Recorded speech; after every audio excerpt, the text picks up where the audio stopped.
In today's video, I'm going to teach you how to create a user registration form in WordPress and restrict your content.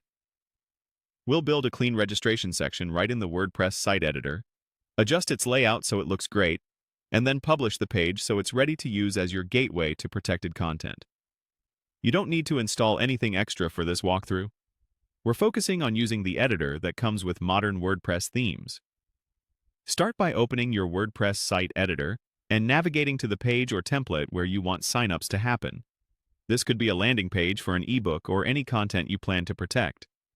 Once the editor loads, click the highlighted area on the canvas to select the main section where your registration form will live. With that section selected, type in a clear heading and a short line of helper text.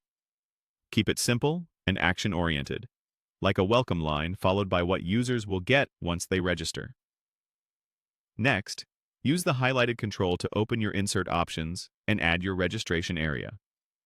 If your theme provides a pre-built form pattern or a user form block, select it from the panel you see.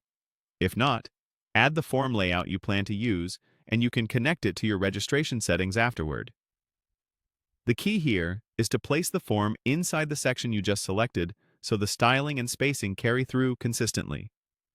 With the form in place, click the highlighted layout control and set the section to wide width.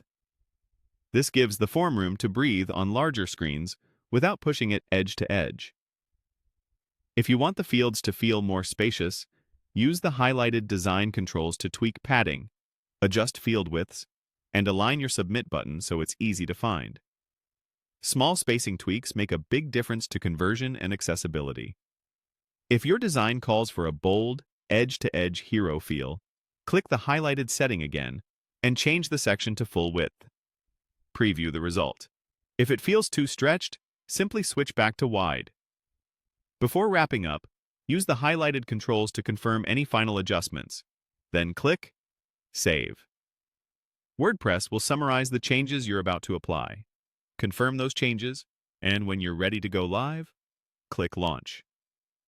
At this point, your registration page is published and ready to act as the entry point for your restricted content. As a best practice, preview on mobile and tablet to make sure the form fields and buttons are easy to tap. With your gateway page live, you can direct visitors here before granting access to members-only pages, ensuring only registered users see your protected